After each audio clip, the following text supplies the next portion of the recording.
Good morning, everyone, and thank you so much for joining us. I am Chad Lyons, and I'm joined by my wife, Megan, and we run Epowet Digital Services.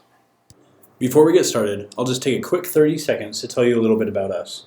Epowet Digital Services is an online marketing company based in Salt Lake City, Utah. Our mission is to empower and inspire organizations to be successful in a wildly connected world.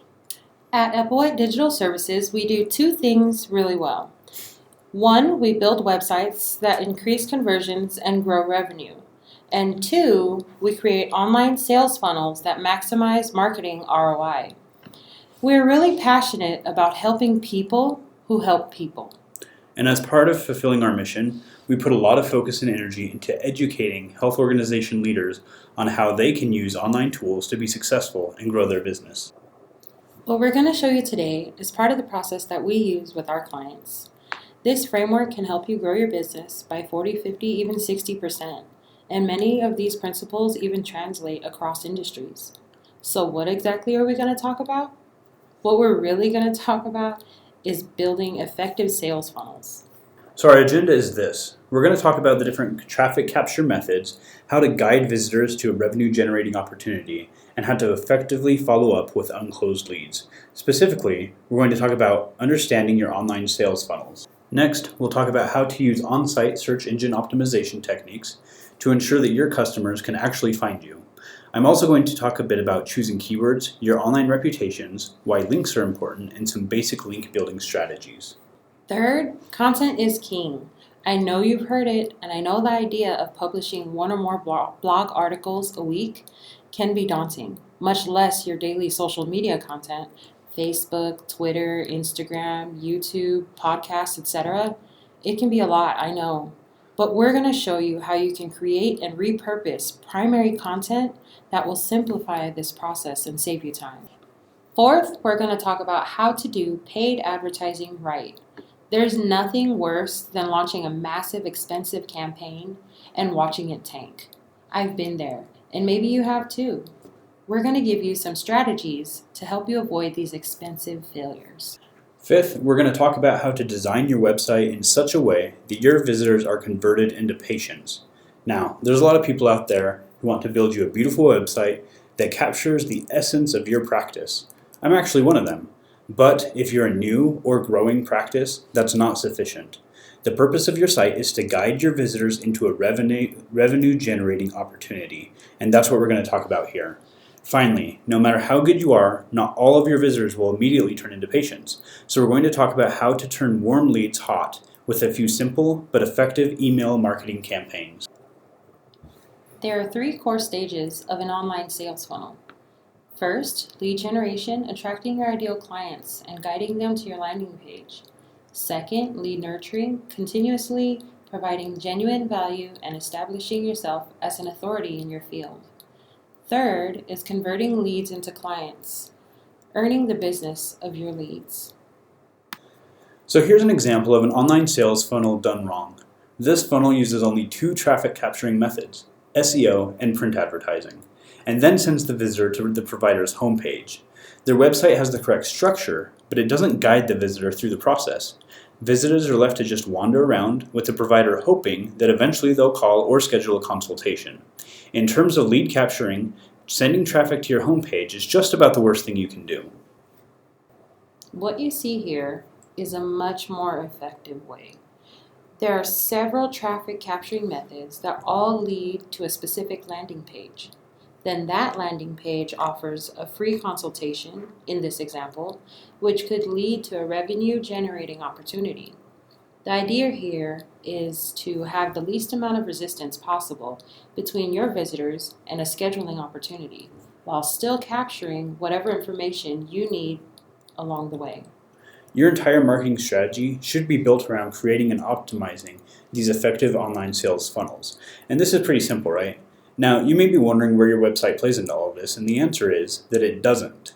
Yes, you need a website that is clear, informative, and useful. However, your website is meant for people who already know you exist and just want to learn more information. We'll go into this more detail later, but suffice it to say for now that your website is not a part of your online sales funnel. Before we get into how to optimize your websites for search engines, Let's take a brief moment to talk about how search engines work. A search engine is basically a big database of websites. When you type a search term into Google, for example, it searches its database and returns results that match your search term. Now there's two technical details to point out regarding this architecture. First, in order for websites to be included in the search results, it must already be in the database.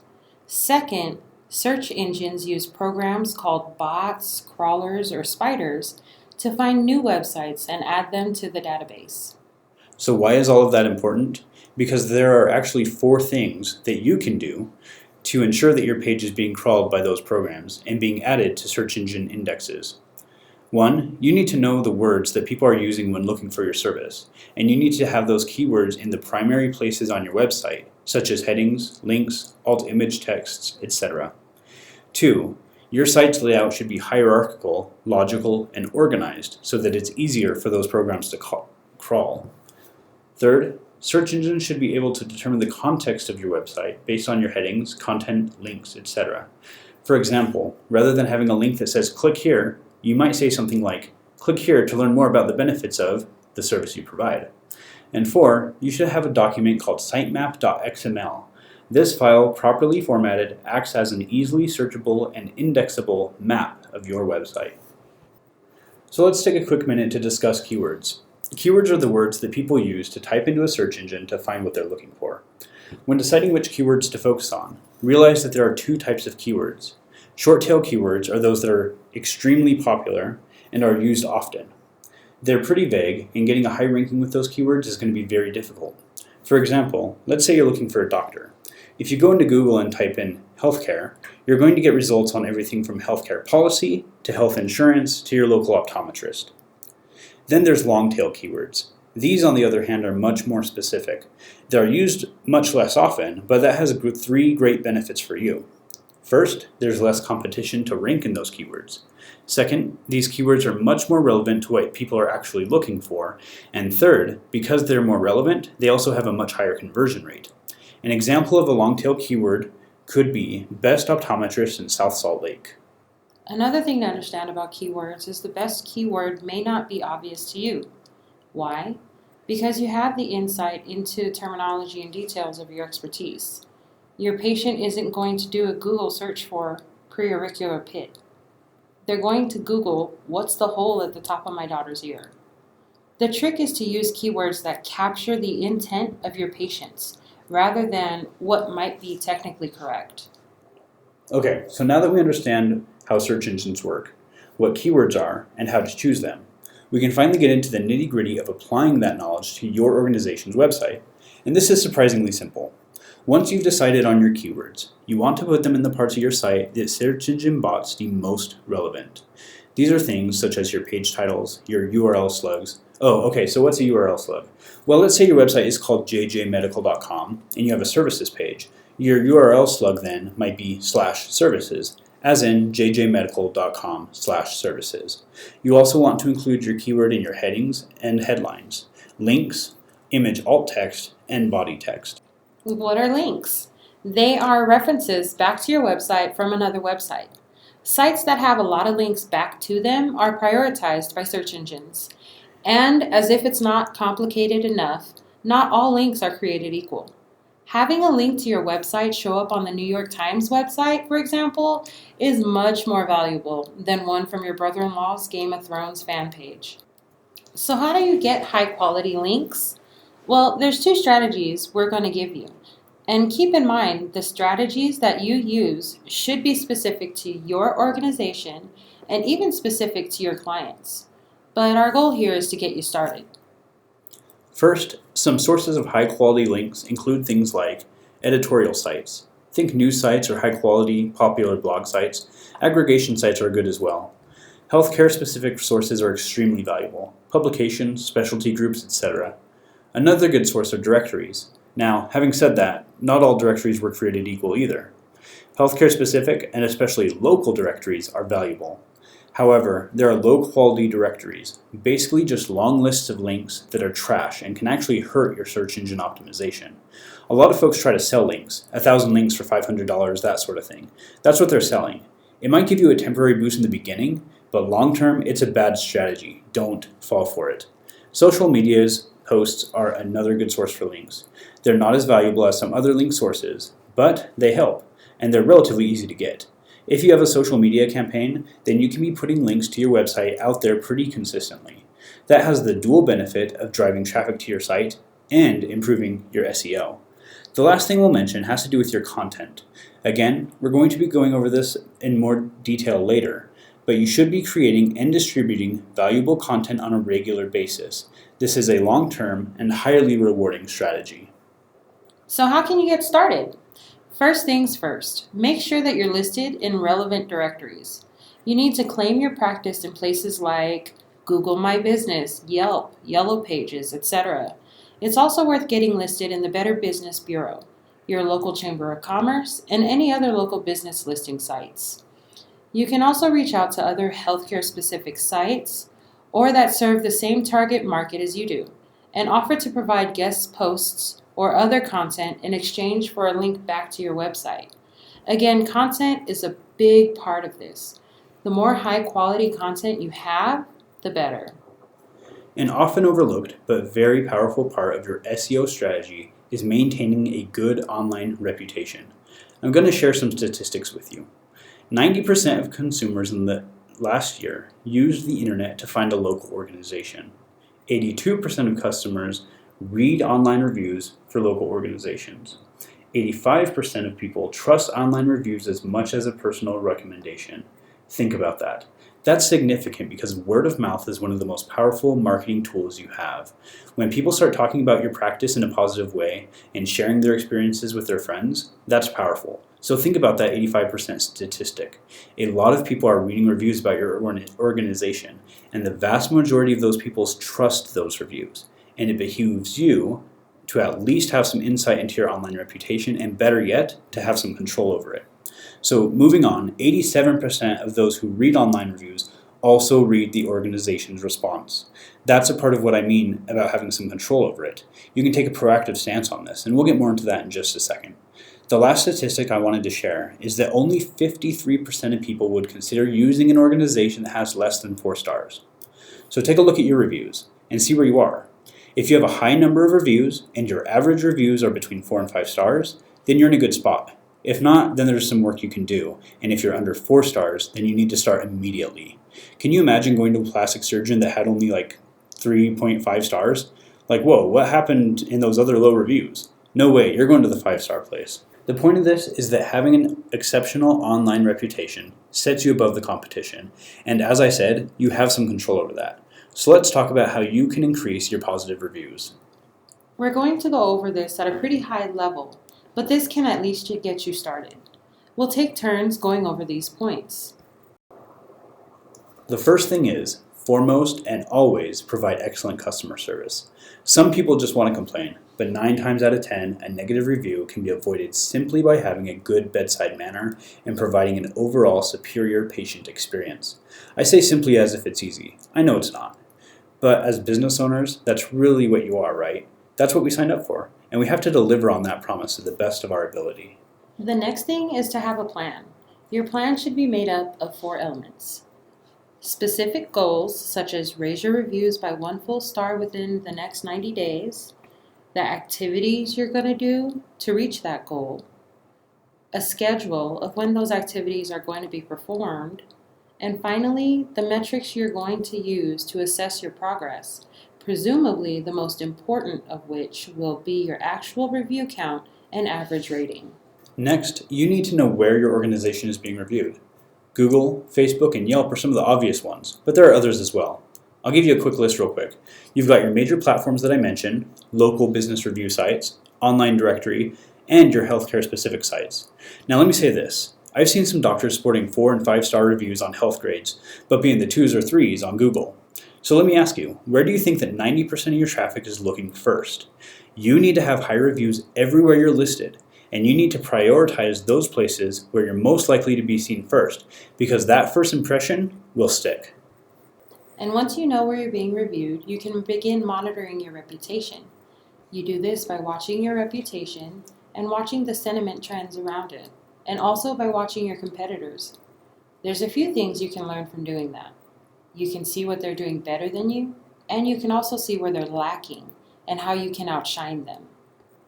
So let's talk about what to do when you do have negative reviews, because chances are you'll have some. The first thing is to always respond with kindness. I bet you've seen some of the comedic examples of witty replies some companies make. That's all good and well, but it's the exception, not the rule. I probably couldn't pull it off, and chances are, neither can you. Instead, respond with kindness. Be professional and respect your patient's feelings. Also, announce your intention to contact them privately. Then you actually have to go through with it. Contact the patient in private and try to get the issue resolved. If you absolutely cannot get the issue resolved, then it is what it is. However, the fact that you care enough to reach out by itself is sometimes enough. And if you can get the patient's issue resolved, there's absolutely nothing wrong with asking them to amend the review. Lastly, if you are working with a team or have a social media manager, for example, empower them to resolve the issue. As a healthcare professional, you probably have much better things to do with your time than to respond personally to every patient complaint. The last piece of advice for increasing your positive reviews is to ask for them. There are several opportunities to ask. When they're in the office, when they're on your website, in follow-up emails, in satisfaction surveys, etc. One of my favorite ways that work especially well is as a follow-up email. You can ask if they had a good experience, yes or no. Then, if they click no, you route them to a customer form that asks for their specific feedback so that you can resolve their issue. If they click yes, then you can ask them to leave a review and route them to your Google review page. The next thing we want to go over is why content is king. The content that you create will inform and contribute to the success of all of your other online marketing efforts. It's your main hook. It's how you reach your audience, how you engage with them, and consistently releasing high quality content will develop loyalty for you and your organization. Now, your potential patients aren't just going to go from never hearing about you to suddenly wanting to engage with you and schedule an appointment. They're going to go through a process. It's important to understand this process. Each stage of the process is different, and the tactics that you'll use to reach your audience at the various stages will differ as well.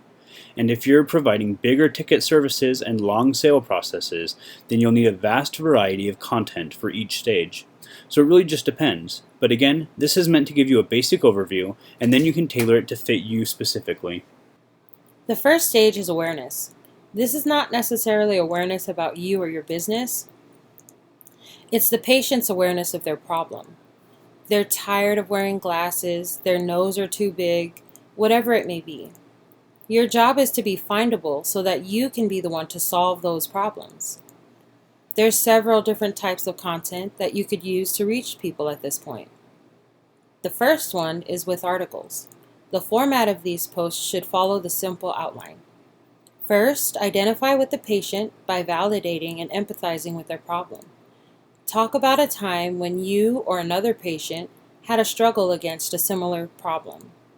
Next, explain how you or your patient went about solving that problem. Then, wrap it up with what life looked like after the problem was solved. This is the kind of before and after type of thing that your patients would be looking for. For example, if I were trying to get patients in to correct a deviated septum, I might write something with an outline like, "We all know sleep is vital to your health, but John just wasn't getting enough of it. For a while, he thought maybe it was just the weight he'd put on as he got older, or maybe it was a persistent cold. But night after night, John was waking up, his nasal airways feeling tight and clogged. He'd roll over onto his side or take a short walk around the house to try and clear it before heading back to bed. Finally, John talked to his doctor and learned that he had a deviated septum. After a short outpatient procedure, John found that he was able to sleep the night through. Not only that, but during the day, he had more energy than he'd had in years." Now, I'm not a copywriter, so pardon the writing on that, but the essential elements were there. The problem was stated and related with, we described how someone else dealt with the problem, and described how solving the problem had a positive impact in their life. Some other content you can use to reach people in the awareness stage might be social media, infographics, and videos. Usually short form are best, and interview-style testimonials are great. The next stage is consideration. At this point, the patient knows that you exist, and now they're gathering the information that they need to make an actual purchase decision. And this is why your reputation needs to be high. If you have 3.7 stars and your competition has 4.8, then you're pretty much out of the running. 9 times out of 10, you've already lost the sale at that point. You don't necessarily have to beat your competitors' scores, but you should be keeping up to par with them, and preferably have a higher number of reviews. But I'm getting off track.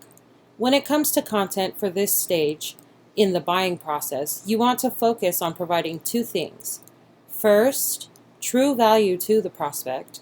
This can be downloadable content, tips, checklists, ebooks, whatever is appropriate for your organization that provides actual value to the prospect.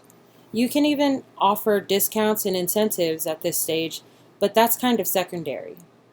The other thing you want to provide are testimonials, reviews, case studies, and anything else that illustrates how your organization is superior to the competition.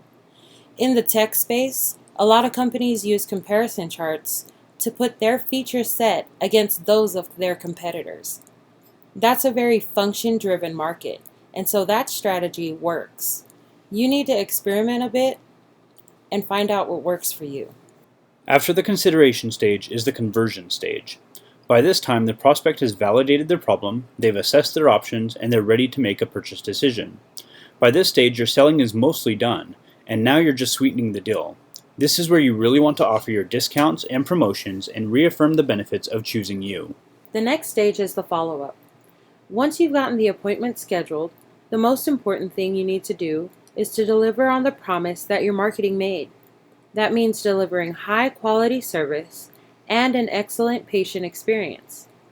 After the patient has scheduled their appointment, the procedure is done, and they're back to living their normal lives, you can follow up with them, usually by email. Some good content to give them might be in-depth articles that go more into detail of the other benefits that you offer. You can also provide examples and testimonials, as well as any other helpful resources. The most important thing here is that you don't want a wham bam thank you ma'am type of deal. The patient should know that you still care about them and that you still want to provide value, even after the procedure is completed and payment received. The business reason for this is to turn your patients into loyal customers. Okay, the last stage is loyalty and advocacy. By now, the patient has recovered and are happy with the results. Now is the time to turn them into true fans. There are several ways to do this. You can ask for testimonials and reviews, to share their experience via social media, etc. One method that I personally favor is the interview review.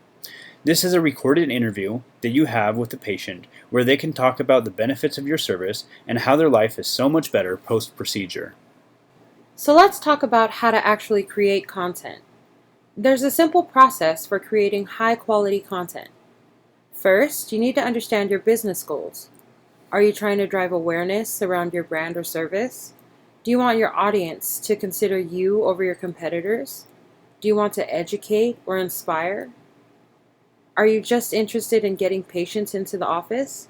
I mean, yes, it all eventually leads to a revenue-generating opportunity, but it doesn't start there. The more specific your goals are, the easier it is to build content around that.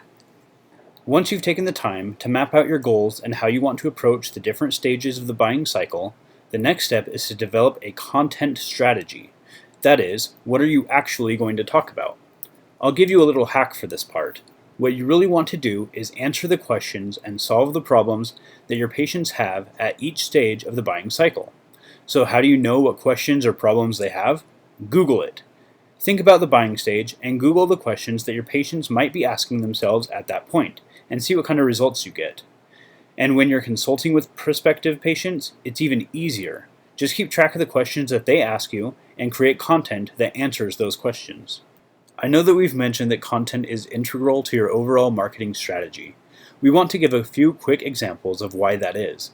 The first is search engine optimization.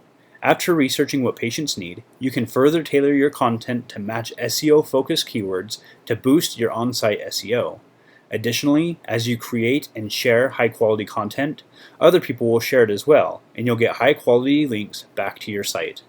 The link between social media marketing is even closer because you can essentially use social media as a distribution channel. As you share your valuable content on social media and your immediate network engages with it, you have the opportunity to extend your reach and draw new prospects to your website. If you're creating content and not sharing it on social media, then you need to start. Unless you have a market-specific reason not to, it's something I highly recommend you do. The last thing we want to cover in regards to content is how you can repurpose your content, or to break up primary content into several other content types. The most popular content to do this with is webinars or other long-form video content and presentations, such as this. As you can probably tell, we have a script for this, which means it's written. That means that it can be turned into a blog post. I can extract the audio and use it in a podcast. We can break it into smaller bite-sized chunks and post 5-minute highlights on YouTube or other social media. Believe it or not, you can do 2 videos a month, or even just one long one, and derive the entire month's content from that. I recently had the opportunity of speaking with a lady who runs a nonprofit community theater. The biggest opportunity that I saw for her was in video. She had a YouTube channel, but it was pretty stale. It only had a few posts and they were from several years back. A webinar would probably not make much sense for her, but think of the potential of something like YouTube or Vimeo. She could post highlights of her productions, interviews with the actors and members of the production crews, etc. I recommended that she record each show in full. She could then offer that content to ticket holders in exchange for a generous donation. And for her customers that didn't show up, well, they missed out on the theater experience, but for a generous donation, of course, they could still watch their favorite local actors in the latest production via an exclusive video download.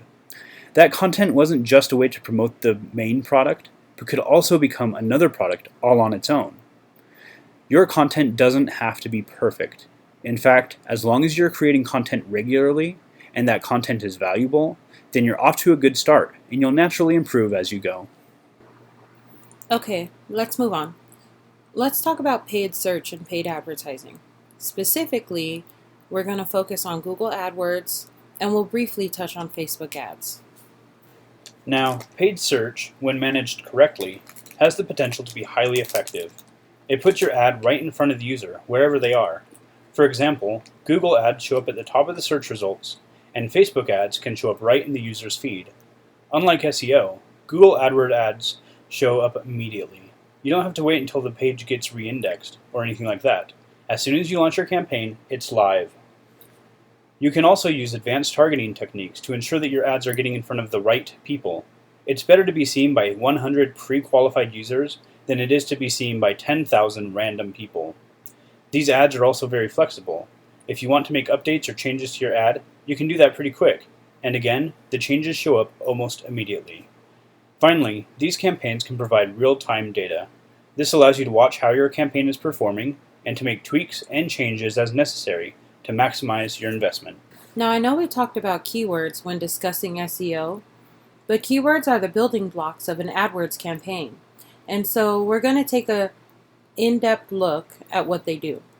You really want to make sure you understand your keywords and how to select profitable keywords when you're building your ads. A lot of companies waste thousands, even hundreds of thousands of dollars on ill-planned AdWord campaigns. There are 3 types of keyword searches that people do, and if you think about it, you'll see that you do this as well.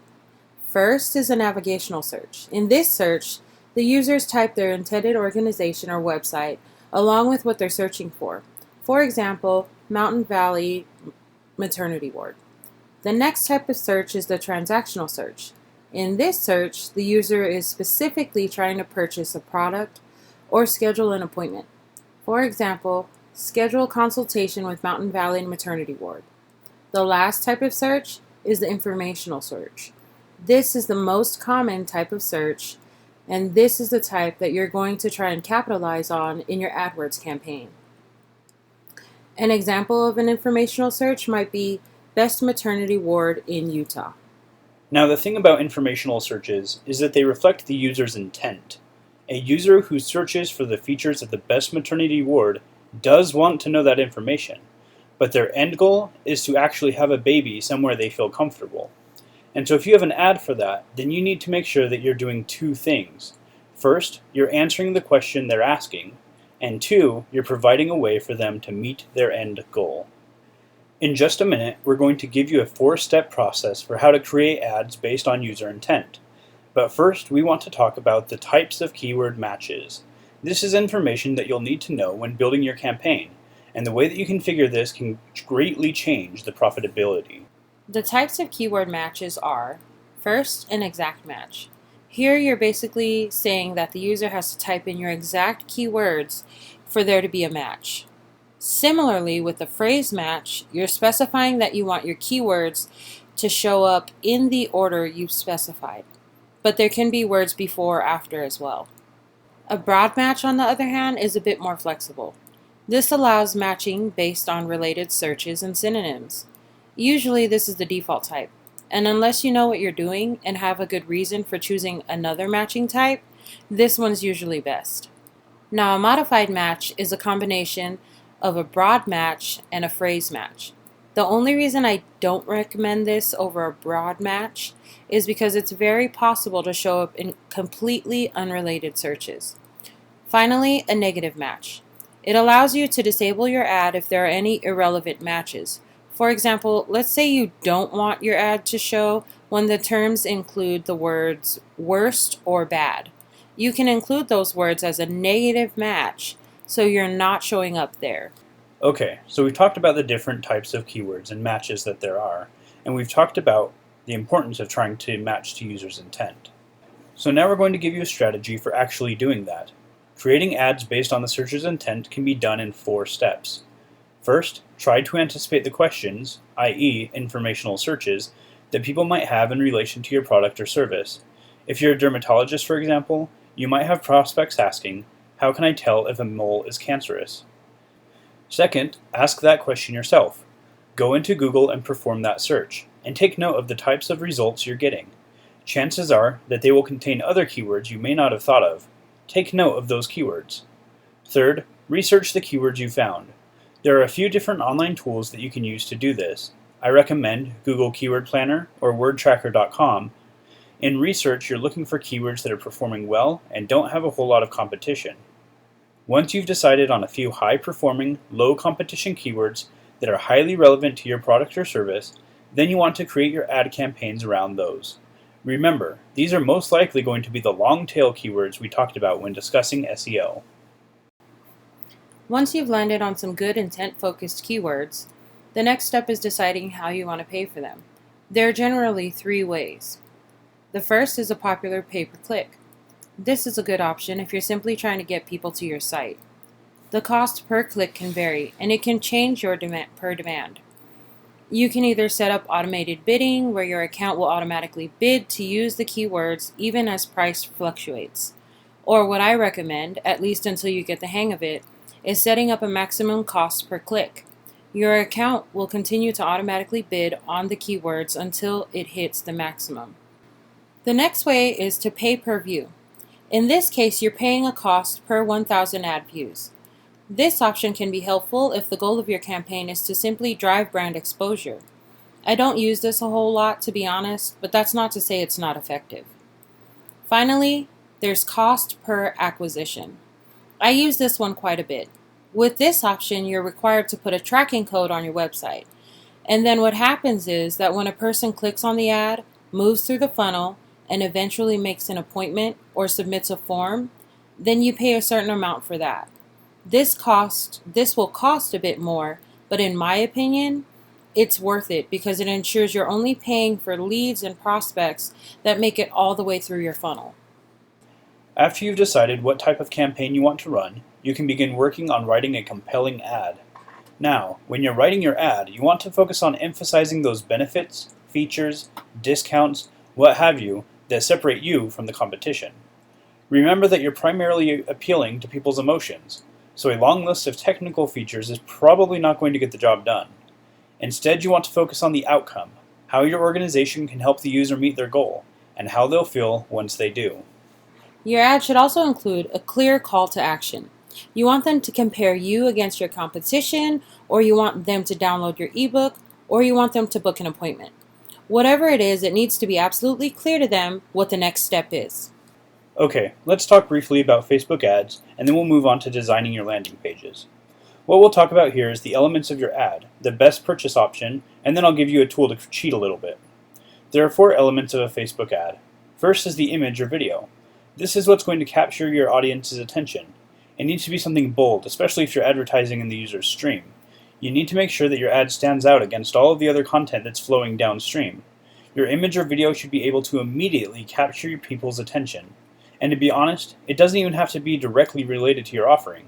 I used a picture of a water buffalo on an ad about improving patient relationships, because angry patients are like water buffaloes, I guess. My point is, it really doesn't matter so much as long as you're capturing people's attention and getting them to stop for a second. Then you have to write your headline.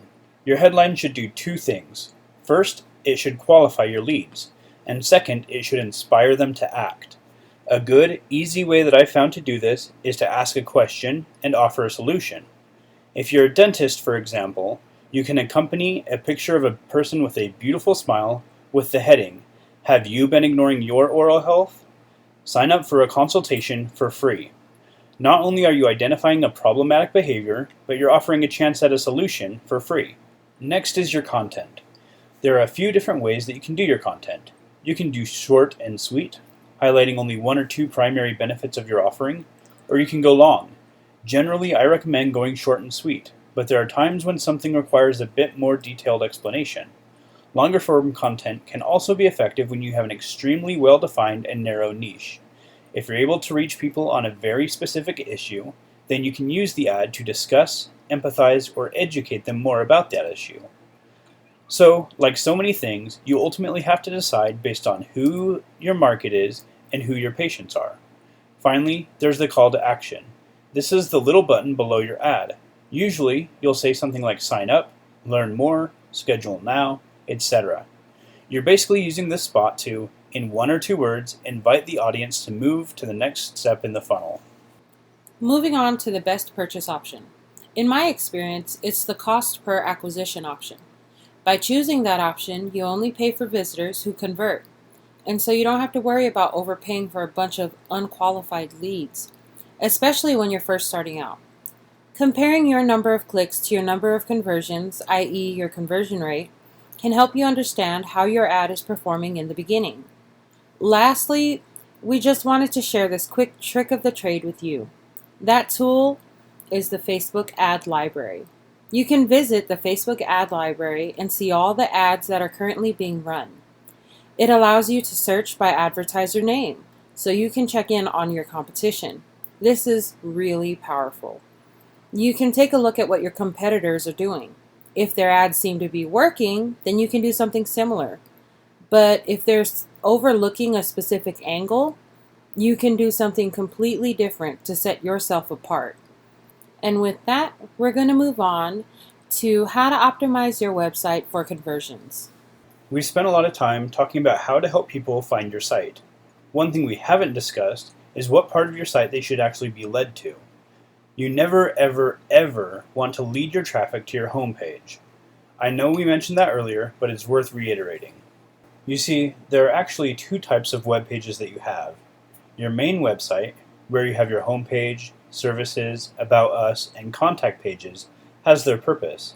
That purpose is so that those who are already familiar with your organization can learn more about you at their leisure.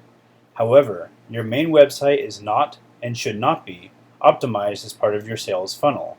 That's simply not its purpose. The other type of web page is your landing page.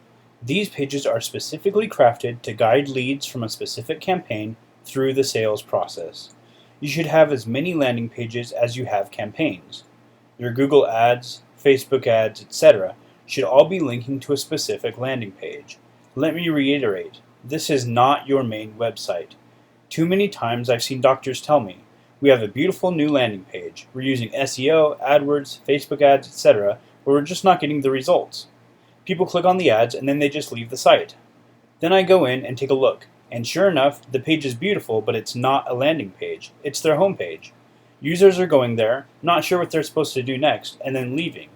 If there's one thing to take away from this video, it's do not use your homepage as your landing page. It's simply not effective. Now doing that, designing your landing pages in such a way to guide the visitor through the sales funnel, is known as conversion rate optimization. There are 3 principles of conversion that we're going to cover, and then we'll talk about the core elements of the landing page. The first principle is the content of your website. I know what you're thinking. Oh great, content, here we go again. However, in addition to strong copywriting, it really is vital that you have genuinely valuable content. This content should attract and reward your visitors. This content is your unique sales proposition, and it should be used to create the curiosity, need, or desire for your product or service. For example, you might offer a high-value downloadable or a free consultation in exchange for the visitor's contact information. The second is design.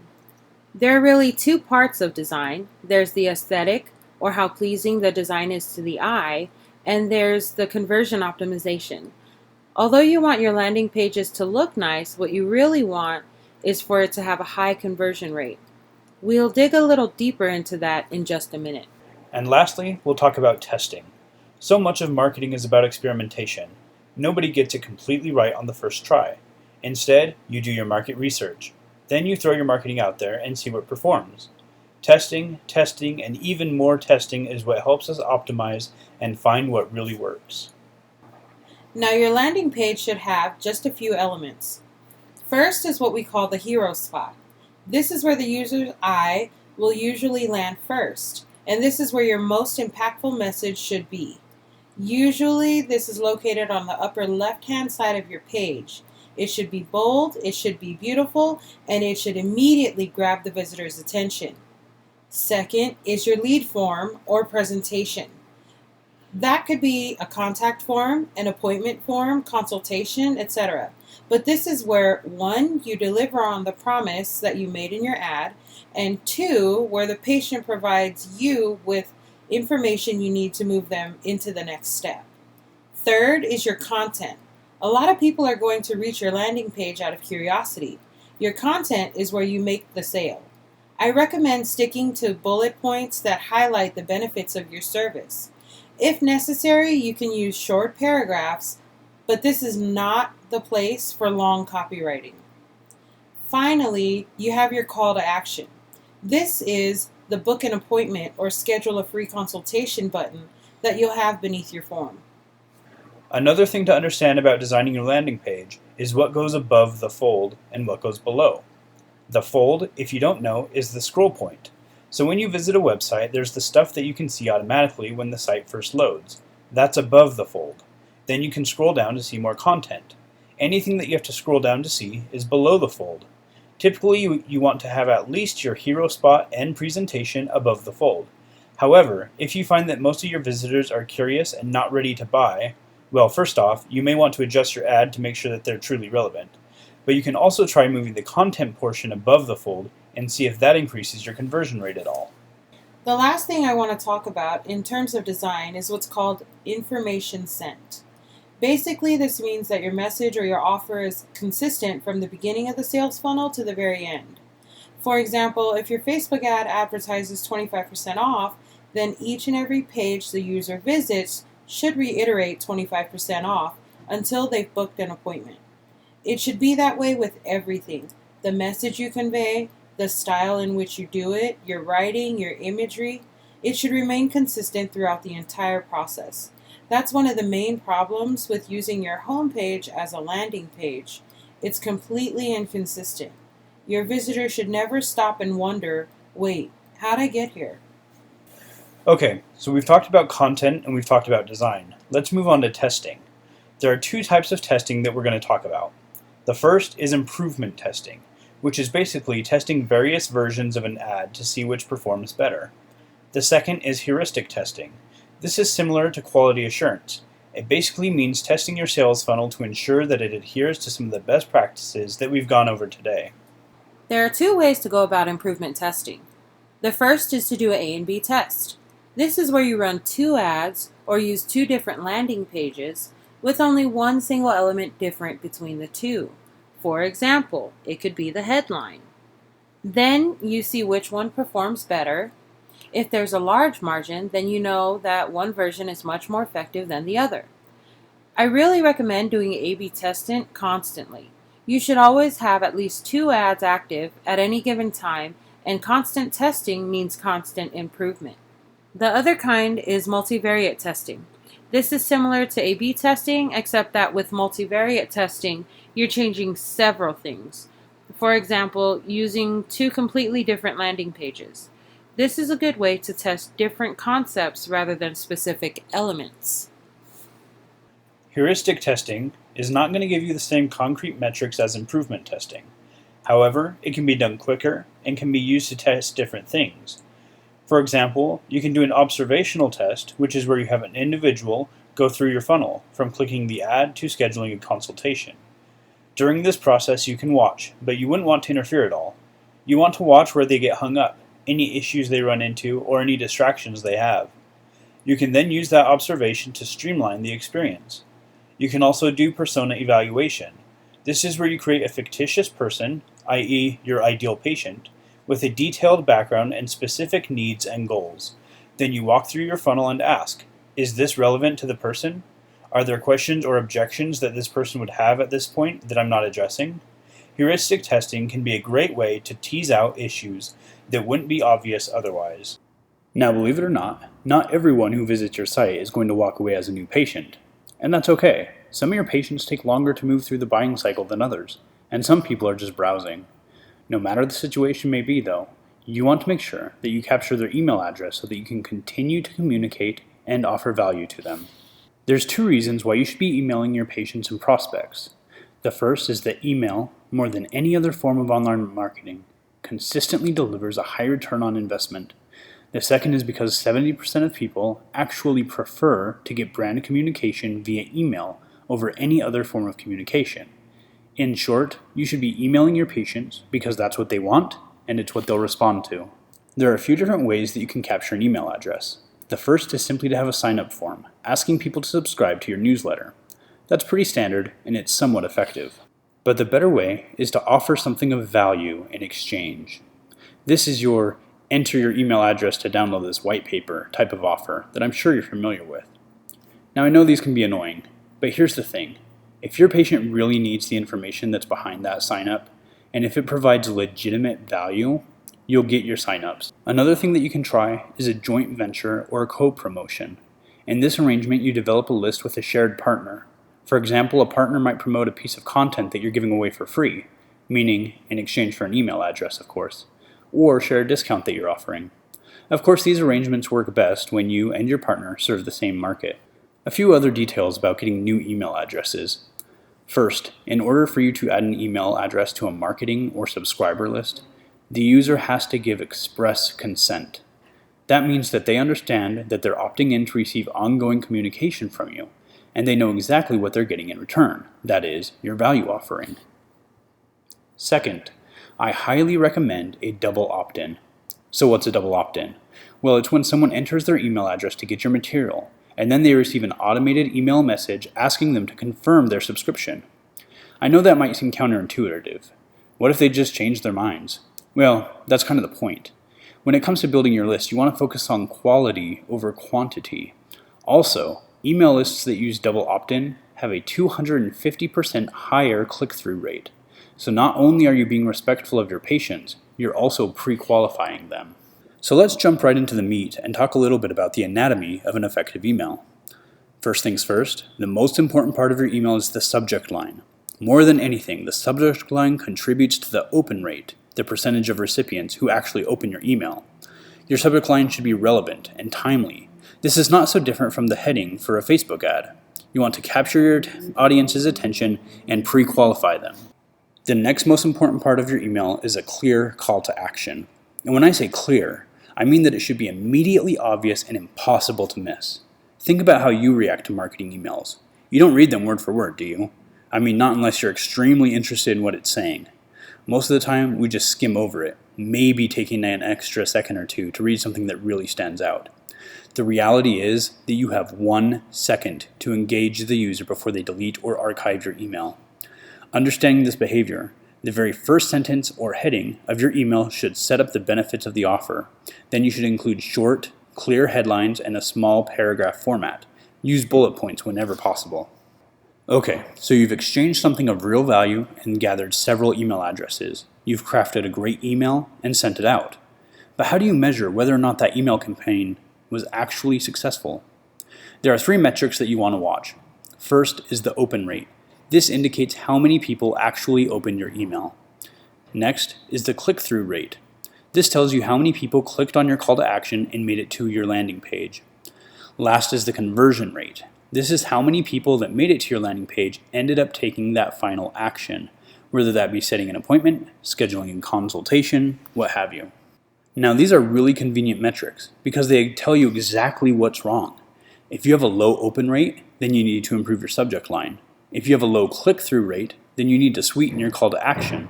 And if you have a low conversion rate, then you need to revisit your landing page. As you monitor and maintain your email list and implement changes as needed, you have a real opportunity to turn your warm leads into patients. Again, email is the top performer when it comes to your online marketing strategies. So there you have it. We're about out of time on our end, and if you've made it this far, we appreciate it.